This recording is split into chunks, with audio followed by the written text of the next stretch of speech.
Moi, je bénirai le Dieu qui m'a aimé, qui m'a sauvé, le lion de Juda. Moi, je bénirai l'agneau immolé. Moi, je bénirai Jéhovah, Hosanna. Oh, moi, je bénirai l'alpha et l'oméga. Il est le Dieu fidèle qui nous bénit, le Dieu vivant qui nous donne la vie. Oh, moi, je bénirai l'alpha et l'oméga. Moi, je bénirai le Dieu fidèle qui nous délivre, qui combat en notre faveur. Oh, moi, je veux élever, célébrer, adorer ce nom si grand qui donne la vie. Je veux honorer le Dieu fidèle. Je veux glorifier Jéhovah, Hosanna. Mon âme veut bénir, veut adorer, veut louer Jésus. Je veux élever la majesté divine. Je veux glorifier, louer, honorer Jésus. Je veux donner gloire à Jéhovah. Hosanna, Alléluia. Hosanna, Hosanna, Hosanna. Hosanna, Hosanna, Alléluia. Hosanna, Hosanna. Hosanna, Hosanna. Moi, je veux élever la majesté divine. Je veux donner gloire à l'agneau merveilleux. Je veux louer celui qui s'est sacrifié pour mes péchés. Je veux élever celui qui pour moi a payé le prix. Christ s'est livré comme victime expiatoire pour toi. Je veux adorer l'agneau pascal. Que l'Éternel soit béni et que son nom soit élevé, soit honoré, soit adoré par tous les vivants. Car l'auteur de notre vie, c'est lui, l'Éternel. Nous célébrons en ce matin sa majesté et nous donnons gloire à celui qui, en ce 11 mars, le deuxième lundi du mois de mars, nous accorde sa faveur et sa grâce de pouvoir vers lui élever la voix et prier. Bonne arrivée, maman Ghislaine Bernardin, que le Seigneur te bénisse abondamment et que sa fidélité parle en ta faveur en ce matin. Au nom de Jésus-Christ de Nazareth, shalom à tous, shalom à toutes, vous qui vous connectez pour la première fois, que la fidélité de l'Éternel demeure toujours sur votre vie. Nous sommes très heureux de vous compter parmi nos invités en ce jour, en ce matin, en ce soir, selon l'heure à laquelle vous prendrez en cours cette vidéo. L'Éternel qui est fidèle, l'Éternel dont la bonté n'a pas de limite, vous bénira abondamment. Tous les lundis matins dès 5h45, nous nous retrouvons heure GMT pour élever vers l'Éternel la voix, afin de lui confier notre semaine également. Tous les derniers jours du mois, nous élevons vers l'Éternel la voix pour lui confier, pour lui recommander notre mois à venir. Que Dieu vous bénisse abondamment et soyez nombreux à partager, à liker, à permettre à d'autres personnes de pouvoir bénéficier de ce temps, de ce moment de prière avec nous. Bonne arrivée, maman Marie-Rachel Saandé. La fidélité et la grâce du Seigneur demeure sur ta vie et soit ton partage. Au nom de Jésus-Christ de Nazareth. Nous allons encore, comme nous le faisons tous les lundis matins, élever vers l'Éternel la voix et lui confier notre semaine. Je veux profiter de l'occasion pour bénir la vie de tous ceux-là qui partagent. Maman Angelica Touanlé, que le Seigneur te bénisse abondamment.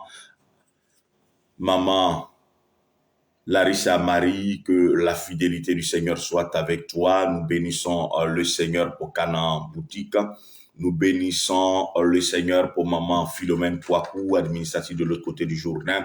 Nous bénissons également le Seigneur pour maman Cablan Odette Tano. Que la fidélité du Seigneur demeure sur la vie de maman Enyankou Solange.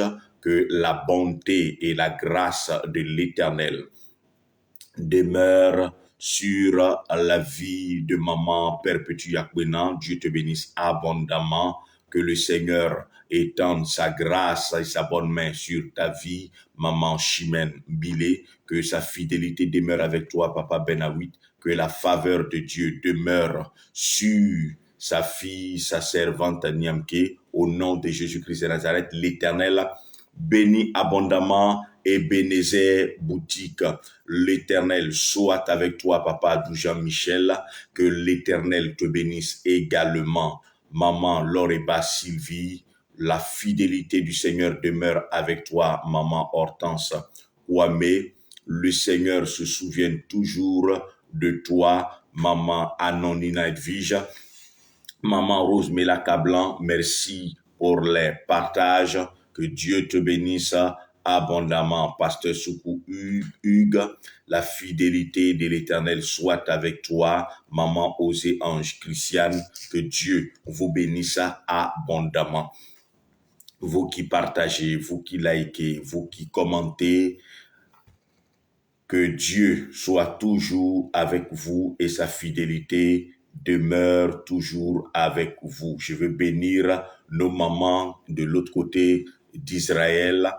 Maman Boabré, que Dieu te bénisse abondamment. Maman Saï, que la fidélité de l'Éternel se tende toujours sur votre vie. Au nom de Jésus-Christ de Nazareth.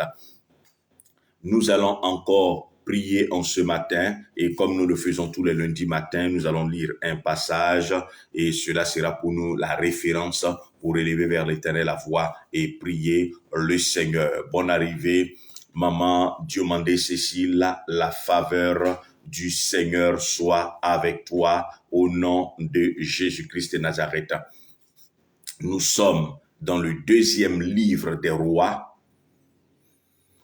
Nous sommes dans le deuxième livre des rois. Nous lirons à partir du verset 15 jusqu'au verset 18. Deux rois chapitre 6. Deux rois chapitre 6. Deux rois chapitre 6. Nous lisons les versets 15, 16, 17 et 18. La Bible dit: le serviteur de l'homme de Dieu se leva de bon matin et sortit, et voici, une troupe entourait la ville, avec des chevaux et des chars. Et le serviteur dit à l'homme de Dieu: ah, mon Seigneur, comment ferons-nous? Il répondit: ne crains point, car ceux qui sont avec nous sont en plus grand nombre que ceux qui sont avec eux. Élisée pria et dit: Éternel, ouvre ses yeux pour qu'il voie. Et l'Éternel ouvrit les yeux du serviteur qui vit la montagne pleine de chevaux et de chars de feu autour d'Élisée.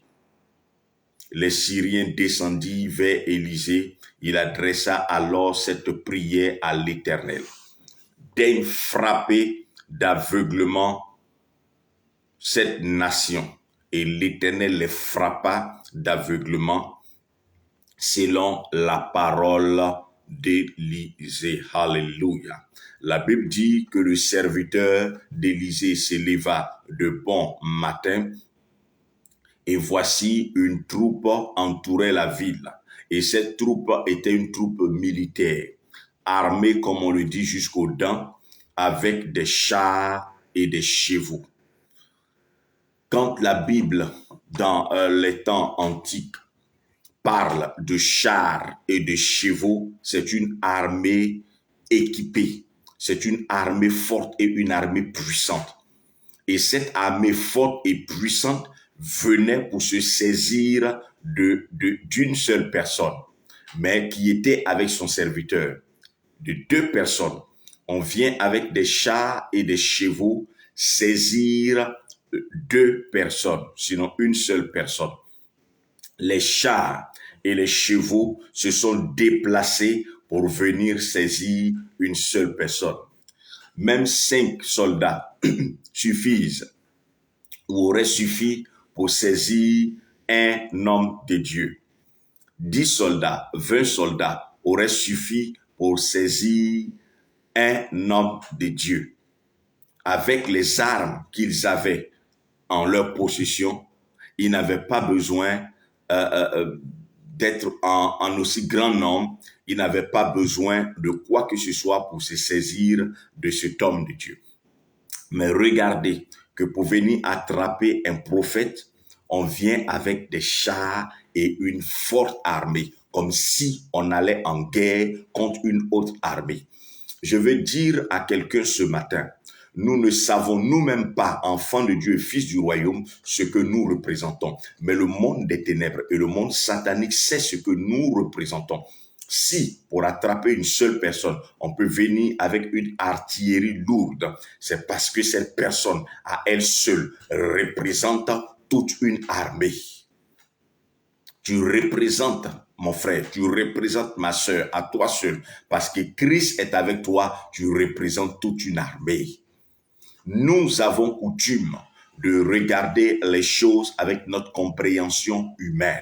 La semaine passée, nous avons compris que ce n'est pas ce que nous voyons que nous devons considérer. Parce que l'ennemi a la faculté, a la latitude de gonfler les problèmes, d'embellir les difficultés en face desquelles nous sommes, de sorte à ce que ces difficultés-là soient tellement grossies à nos yeux que le désespoir nous gagne.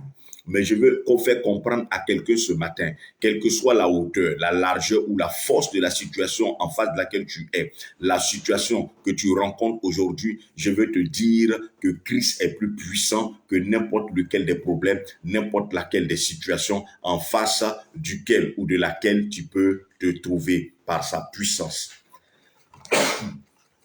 Nous croyons que l'Éternel est avec toi.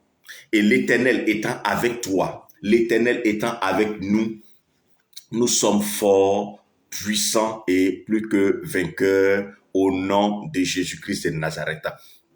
Pour venir se saisir d'un prophète, c'est toute une armée qui vient. Et le serviteur qui sort et qui voit cette armée surarmée, armée véritablement avec des chars qui viennent avec des chevaux. Quand il voit en face de lui cette armée qui a encerclé la maison d'Élysée, qui a encerclé le lieu dans lequel il se trouvait, il se voyait perdu. Il se savait perdu. Comment ferait-il pour sortir de cette situation? Il a dit que, mon Seigneur, que ferons-nous? Voici une question que nous nous posons tous. Que ferons-nous? Alléluia. Mon Seigneur, comment ferons-nous pour échapper à ce problème? Comment ferons-nous pour échapper à cette situation? Comment ferons-nous pour sortir de ce problème, de cette situation compliquée face à laquelle nous sommes? Parce que c'était une colle. C'était une situation difficile. C'était une situation handicapante. Il était impossible de courir, d'échapper, de se cacher face à des personnes qui étaient assises sur des chevaux. Ils pouvaient courir si c'était des personnes qui marchaient, qui allaient les poursuivre. Mais avec des chevaux, c'était clair qu'il serait vite rattrapé. Donc, quand le serviteur réfléchit avec son intelligence humaine, ou voit avec son intelligence humaine, il est automatiquement découragé, désemparé. Lui, il sait qu'il ne peut rien et il sait que son maître également ne peut rien. Mais la réponse de son maître va nous impressionner. Le maître va lui dire quelque chose d'extraordinaire et de formidable. Il va lui dire, ne crains point. Alléluia. Ne crains point. Ne crains point. La crainte que nous avons vient de ce que nous voyons. Nous sommes découragés. Nous sommes abattus. Nous sommes désespérés. Et ce désespoir, ce découragement naît de l'information que nous avons, naît de ce que nous savons. Nous savons, comme ces serviteurs, que face à cette armée, nous ne pouvons rien. Du coup, nous sommes vaincus. Le serviteur ne pensait pas à l'Éternel. Le serviteur ne pensait pas au Seigneur. Il ne se disait pas qu'il priait un Dieu. Il ne se disait pas que Dieu serait avec lui. Il se voyait lui. Il voyait ses compétences et ses capacités. Comme nous d'ailleurs. Quand nous regardons nos compétences, nos capacités, et que nous savons que vis-à-vis de nos compétences, face à nos capacités, nous ne pouvons pas, nous sommes découragés, abattus, perdus. Nous n'avons pas appris suffisamment à compter sur les capacités, la puissance du Seigneur de l'Éternel. Nous avons eu coutume de compter sur nos efforts, nos capacités, nos avoirs, tout ce que nous pouvons faire. Nous avons résumé nos compétences à notre vie. Nous avons résumé nos potentialités à ce que nous sommes capables de faire. Dieu, nous l'avons toujours mis de côté, mais l'Éternel va emmener son serviteur, le prophète Élisée, à dire une chose à son serviteur, ne crains point. Je veux dire à quelqu'un ce matin, ne te décourage pas, ne désespère pas, ne sois pas prêt à abandonner à cause de ce que tes yeux ont vu, à cause de ce que tes oreilles ont entendu. On est peut-être venu t'annoncer une nouvelle face à laquelle tu sais que humainement parlant, tu ne peux rien. Comme ce serviteur, humainement parlant, face à cette armée, ni lui, ni son maître ne pouvaient. Mais Jésument parlant, comme quelqu'un le disait, ce n'était pas perdu. Le découragement n'avait pas sa raison d'être. Le désespoir n'avait pas sa raison d'être. Aussi longtemps que nous regarderons humainement parlant, que nous réfléchirons humainement disant, nous serons vaincus, découragés, désespérés, désemparés. Ce matin, Christ veut dire à quelqu'un, ne désespère pas, ne te décourage pas, ne sois pas tout de suite prêt à abandonner à cause de l'information que tu as, l'information qu'il avait. C'était les chats qu'il avait vus. C'était les chevaux qu'il avait vus. C'était cette armée qu'il avait vue, venant se saisir d'eux. Quand il a cette information, il est automatiquement découragé. Quand il voit ces choses, il est automatiquement désemparé, perdu, désespéré. Comment ferons-nous? Comment ferai-je? Comment m'en sortirai-je? Que ferai-je? Que puis-je? Voici autant de questions que nous sommes à nous poser. Lorsque nous sommes en face des situations, nous ne disons jamais l'Éternel, comment ferait-il? Comment cela se passera-t-il? Comment l'Éternel fera cette fois-ci? Comment il me sortira cette fois-ci de cette situation? Jamais personne n'est tombé dans un puits sans que l'Éternel ne l'ait fait remonter. Jamais personne ne s'est retrouvé en face d'une situation délicate sans que l'Éternel n'ait intervenu. Ne soit intervenu. Toutes les fois que nous sommes dans une situation compliquée, notre difficulté la plus grande, ce n'est pas la situation face à laquelle nous sommes. La plus grande des difficultés que nous connaissons, c'est de vouloir nous battre par nous-mêmes pour sortir de là. C'est de compter sur nous, c'est de regarder à ce que nous voyons. Le problème était gros, la situation était grande, c'était désespéré, mais pour l'Éternel, la situation n'était pas désespérée. Élisée, à la différence du serviteur, savait avec qui il marchait, connaissait celui en qui il croyait et savait qui il servait. Voici le plus gros problème que nous avons, nous enfants de Dieu. Nous ne connaissons pas l'Éternel.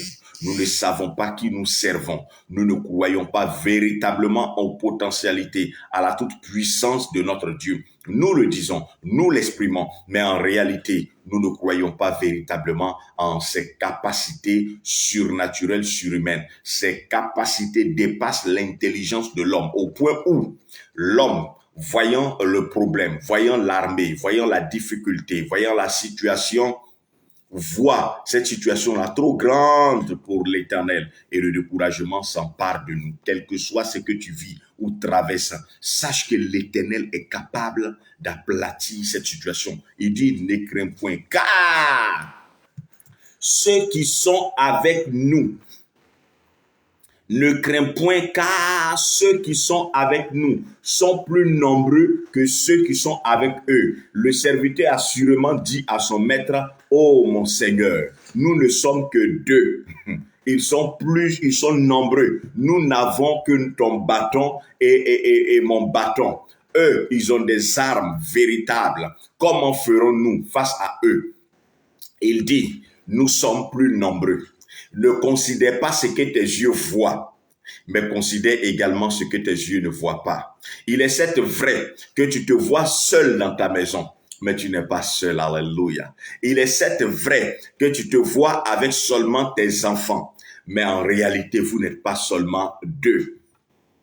De la même manière que l'ennemi peut venir avec trompe contre toi, peut venir avec une foule nombreuse, peut venir avec une force puissante. Sache que la force qui est avec toi est plus forte que la force qui est avec eux. Sache que la capacité qu'ils ont, il y a une capacité plus forte qui est avec toi. Notre difficulté, nous considérons les informations que nous avons et nous ne considérons pas les informations que nous avons depuis toujours. La Bible est plus vraie que la situation que nous vivons. Dieu est plus réel que le problème que tu vis en ce moment. La difficulté, c'est que tu penses que tu es seul dans cette situation. C'est que tu penses que tu es seul face à ce problème. C'est que tu penses ou tu as l'impression que l'Éternel est absent. Il n'est pas présent du tout. C'est parce que simplement, ce serviteur-là n'avait pas les yeux ouverts. C'est parce que tu n'as pas les yeux ouverts que tu as l'impression que tu es seul, que tu as l'impression que Dieu n'a rien fait, qu'il ne fait rien et qu'il ne fera rien. C'est parce que tu n'as pas les yeux ouverts. Si Dieu ouvrait tes yeux, tu comprendrais que tu n'es pas seul dans ce combat, dans cette bataille. Tu n'es pas seul face à cette armée démoniaque, face à cette armée ennemie. Tu n'es pas seul. Celui qui est avec toi vaut 10 000 cavaliers de l'ennemi, 20 000, 100 000, 1 milliard. Il, à lui seul, vaut toute l'armée de Satan à lui seul. Celui qui est avec toi est plus puissant. L'armée céleste est avec toi, dans ta maison, au travail, partout où tu te trouves. L'armée céleste est avec toi. Est-ce que tu sais combien de fois l'Éternel t'a délivré de certains accidents dont tu n'as même pas eu information et connaissance? Est-ce que tu sais combien de fois l'ennemi a préparé des flèches qu'il a tirées effectivement sans que ces flèches ne te touchent et ne t'atteignent? Pour toi, tu as eu juste un petit mal de tête et c'est passé. Pour toi, tu as eu juste un manque financier qui s'est vite réglé. C'est ce que tes yeux ont vu. C'est l'information que tu as. Ces serviteurs n'auraient pas eu les yeux ouverts pour se rendre compte ils étaient nombreux. Ils seraient partis avec l'information ils sont venus et puis ils sont repartis tranquillement, alors qu'ils étaient venus pour se saisir d'eux. Ils sont venus, ils ont eu pitié de nous, ils ont eu compassion de nous, ils nous ont laissés et puis ils sont partis. Non, ce n'est pas ça la vraie information. Le Seigneur te laisse à continuer d'avoir cette information-là. C'est parce que je me suis battu, c'est parce que j'ai fait ci, c'est parce que j'ai posé telle action que j'ai été délivré. Ce n'est pas Dieu. Bien-aimés frères et sœurs, si Dieu ouvrait nos yeux au quotidien pour voir ce qui se passait autour de nous, pour vivre réellement avec cette armée, pour comprendre que nous avons au quotidien, dans nos maisons, dans notre travail, sur le lieu de notre commerce, dans nos entreprises, une armée avec nous. Sais-tu que quand tu es assise dans ta voiture, quand tu es assis Dans ta voiture, il y a des anges avec toi. Est-ce que tu sais que quand tu marches dans la rue, tu es encerclé? Alléluia. La Bible dit que l'homme de Dieu va dire, Seigneur, ouvre ses yeux pour qu'il sorte de son ignorance afin que cette peur qu'il a gagnée, afin que ce désespoir, ce découragement le quitte. Ce matin, Dieu va ouvrir en cette semaine, en ce mois, les yeux de quelqu'un pour qu'il se rende compte qu'il n'est pas seul, qu'elle n'est pas seule, que ta famille n'est pas seule, que vous n'êtes pas seul face à ces problèmes, à ces difficultés, mais l'Éternel est également avec vous. Ne regardons pas à ce que nos yeux voient, ne considérons pas les informations que nous avons. C'est une partie de la vérité, c'est une partie de ce qui est, mais il y a une autre vérité que le Seigneur a dessein ne nous permet pas forcément de voir. Il peut, une fois en passant, ouvrir nos yeux. Mais s'il devait ouvrir nos yeux 24 heures sur 24 heures, nous-mêmes, on fuirait. Comprenons que pendant que nous dormons, il y a des combats qui se mènent. Il y a des combats qui se mènent autour de nous. Nous nous réveillons intacts. Et ce que nous disons, tout le monde a la vie. C'est pas ce que je recherche. Bien-aimés frères et sœurs, alléluia. Si Dieu ouvrait tes yeux pour voir les attaques que tu recevais de Satan et la riposte qu'il y avait, tu comprendrais que tu es un champ et un terrain de bataille, comme Élisée était un champ et un terrain de bataille. Mais celui qu'on était venu saisir était serein, pendant que celui qui était avec celui qu'on était venu saisir paniquait. Pourquoi? Parce que les deux n'avaient pas les mêmes informations.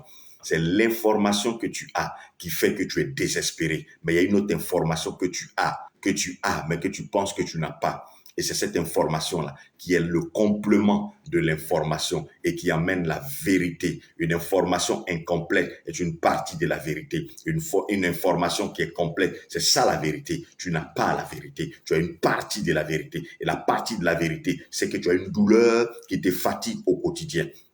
C'est que tu es couché à l'hôpital au moment où tu reçois ce message. L'information que tu as, c'est que aujourd'hui tu n'as pas les moyens. C'est qu'aujourd'hui tu ne travailles pas. C'est qu'aujourd'hui tu es célibataire. C'est l'information que tu as. Mais le deuxième recollement de l'information que tu n'as pas, Dieu ouvrira tes yeux à partir de ce matin, en cette semaine, dans ce mois de mars. Je crois que ce mois de mars ne finira pas, que tu auras une vision, que tu auras un songe, que l'Éternel te parlera, qu'il se révélera à toi pour te donner la suite de l'information, le complément de l'information. Lorsque le serviteur reçoit le complément de l'information, il garde sa sérénité, il est tranquille parce qu'il se rend compte qu'effectivement, ce que le prophète a dit est vrai.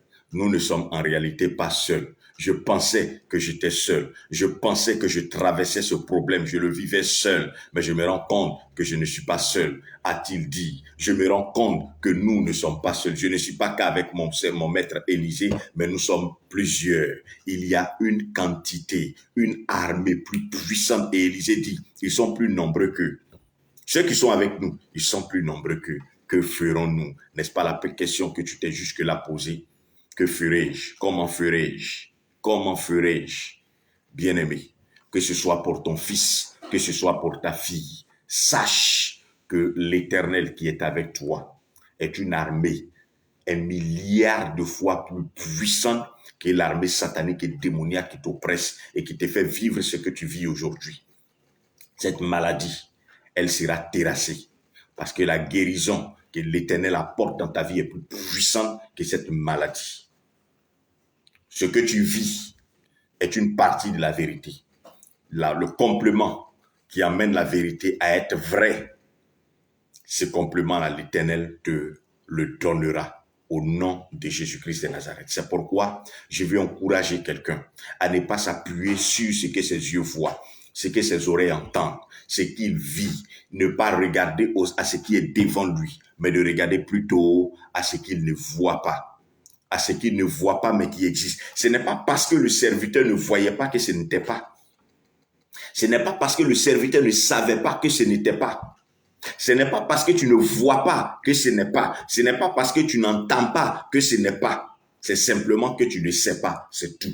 Mais aujourd'hui, aie l'assurance d'une chose, c'est que l'Éternel est avec toi. Il ne t'a pas délaissé hier, il ne te délaissera pas aujourd'hui. Peu importe la situation que tu vis, pars avec cette information que je n'avais pas toute l'information. Je n'avais qu'une partie de l'information. Aujourd'hui, j'ai le complément de l'information. C'est que en toute circonstance, en toute situation, l'Éternel est avec moi. Dans la maladie, il est avec moi. Dans mon travail, quand on veut me renvoyer, il est avec moi. Dans mon chômage, où c'est difficile, où c'est compliqué, où je ne m'en sors pas, il est avec moi. Peu importe la situation, l'Éternel est avec moi. Ils n'ont pas invoqué Dieu pour que Dieu descende, non. Ils n'ont pas appelé l'Éternel pour qu'il vienne, non. Il était déjà avec eux. Quand Élisée parlait, Élisée n'a pas prié, Seigneur, descends, amène un char de feu. Non. Et la différence entre leur char et le char d'Élisée, le char qui était avec Élisée, c'est que le char était le char ordinaire. Le char d'Élisée était le char de feu. Alléluia. Sache que ce qui est avec toi est plus puissant que ce qui est avec, c'est que l'ennemi a, ce qui est avec le monde et dans le monde. Élisée va dire, Seigneur, ouvre ses yeux. Quand ses yeux seront ouverts, il se rendra compte qu'en réalité, ils sont nombreux. Son assurance reviendra. Et Élisée va dire, ce n'est que le départ de ce que tu as vu. Il y a une autre chose. Seigneur, frappe-les d'aveuglement. Et nous reviendrons sur une autre occasion, sur frappe-les d'aveuglement, afin que l'Éternel frappe nos ennemis d'aveuglement. Et à la fin, cette armée nombreuse dépendait maintenant d'Élisée. C'est lui qui leur montrait le chemin. Celui qu'ils étaient venus attraper, celui qu'ils étaient venus saisir, c'est celui-là qui devient leur guide. Alléluia. Pourquoi? Parce qu'il avait la bonne information. Je vais dire à quelqu'un que Dieu est capable de te rendre maître de tes ennemis. Tout ce qu'il te faut, c'est que tu apprennes à compter sur lui, à lui faire confiance, à laisser toute ta foi se placer en lui. Ne te décourage pas, comme Élisée pouvait dire à son serviteur. Ne désespère pas, que le désespoir ne gagne pas ton cœur, que le découragement ne t'abatte pas. Ne jette pas l'éponge, ne sois pas tout de suite prêt à abandonner, ne sois pas prêt à abandonner. Je te parle en ce matin, retiens simplement que le Seigneur a toute une armée avec toi, à tes côtés, dans ton travail, dans tes activités, dans tes batailles, dans tes luttes, dans tes combats. T'a-t-on envoûté? L'Éternel a son armée avec toi, pour toi, autour de toi, au nom de Jésus-Christ de Nazareth. Sur ce, je veux bénir la vie du Seigneur pour maman Apitagore Inès. Que la fidélité de l'Éternel soit avec toi et que cette armée demeure avec toi au nom de Jésus-Christ de Nazareth. Nous allons prier le Seigneur. Tu vas dire avec moi, gloire à l'Éternel, au Seigneur qui garde et préserve ma vie face aux attaques de Satan, aux œuvres des ténèbres, au pouvoir et à la puissance de la sorcellerie. Celui qui combat à mes côtés est plus fort, plus puissant que l'armée satanique et démoniaque. C'est pourquoi je déclare en ce jour, en cette semaine, courant ce mois de mars, que le découragement ne me dominera point. Au nom de Jésus, l'esprit de vouloir abandonner, jeter l'éponge, ne triomphera point de mes pensées. Je refuse de m'attacher à une partie de l'information pour me laisser gagner, vaincre, dominer par l'inquiétude, par le désespoir. J'accepte d'aller en profondeur avec le Seigneur Jésus. J'accepte de quitter la vie matérielle et aller dans une vie spirituelle avec Christ, car une partie de la révélation me donne de voir un problème géant, mais la suite de la révélation, qui est le complément de la vérité, me permet de croire que le problème, la situation en face de laquelle je suis n'est pas plus grand que celui qui est avec moi. Si hier, si aujourd'hui, je t'ai gagné par le découragement face à une situation, à partir de cet instant, je reprends courage, espoir en l'Éternel, car je sais qu'avec lui, je triompherai, j'assujettisserai la situation face à laquelle je suis, dans le nom de Jésus-Christ de Nazareth. Je déclare que quelle que soit la forteresse démoniaque qui milite contre ma vie, qui se lève contre moi, mes enfants, mes activités, je ne serai point gagné par le désespoir et le découragement. J'ai compris que Christ a son armée à mes côtés, une armée qui est avec moi de jour comme de nuit, au travail, dans mes activités. En toutes circonstances, cette armée travaille à mes côtés et combat pour moi. C'est pourquoi, peu importe ce que je rencontre, ce que l'un de mes enfants vit, je refuse de regarder avec mes yeux matériels. Je refuse d'écouter uniquement avec mes oreilles physiques, mais je décide dès cet instant de considérer les choses spirituelles, même si je ne les vois pas. Je décide de croire aux choses spirituelles, ayant conviction qu'elles sont plus vivantes et réelles que les choses matérielles avec lesquelles je vis. Dans le nom de Jésus, je triomphe de n'importe laquelle des situations qui m'avaient amené hier au découragement, au désespoir, au nom de Jésus-Christ de Nazareth. Là où l'inquiétude, le désespoir s'étaient emparés de moi, l'espoir renaît en ce matin où j'avais décidé de jeter l'éponge. Je décide ce matin de me relever et d'avancer, car la défaite ne sera jamais dans le camp de l'Éternel. Et moi, étant dans le camp de l'Éternel, je refuse de perdre une bataille, mais j'enregistre à mon actif des victoires. Victoire et victoire dans le nom de Jésus. Cette semaine, j'expérimente les yeux ouverts qui me donnent les meilleures informations que je n'avais pas. Cette semaine, l'Éternel se révèle à moi par rapport à la situation que je vis, par rapport à mon désespoir, par rapport à mes inquiétudes. Je déclare qu'en cette semaine, l'Éternel me donne des réponses aux questions que je me posais. Comment sortirai-je de cette situation? En cette semaine, Christ me révèle les secrets des choses cachées dans ma vie au nom de Jésus. Cette semaine, je triomphe de Satan. Je détruis l'adversité et j'assujettis tout pouvoir satanique et démoniaque se levant contre mes activités, ma maison, mes enfants, mon époux, mon épouse, au nom de Jésus.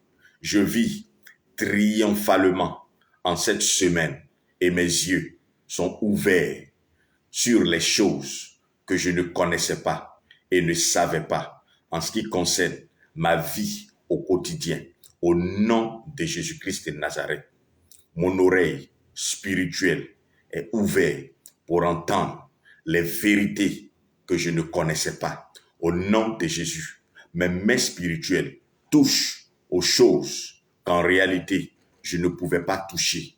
Au nom de Jésus, en cette semaine, mes pieds foulent le sol du miraculeux et je le vis exactement comme l'Éternel l'a prévu en ma faveur.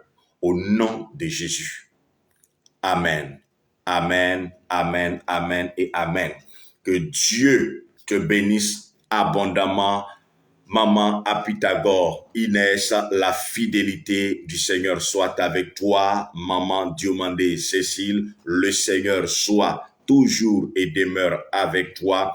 Maman Rachel, Marie, Sandé, que le shalom de l'Éternel demeure sur ta vie. Maman Bernardin, Ghislaine, le shalom de l'Éternel soit sur ta vie. Merci de vous être réveillés, d'avoir participé à ce temps de prière. Que Dieu vous bénisse abondamment et que la fidélité de l'Éternel demeure sur la vie de chacun de vous. Que Dieu ouvre vos yeux afin que vous voyez le miracle qu'il accomplit, les combats qu'il mène pour vous, les victoires qu'il vous accorde chaque jour au nom de Jésus-Christ de Nazareth. Shalom et que cette semaine soit pour vous une semaine des yeux ouverts. Amen.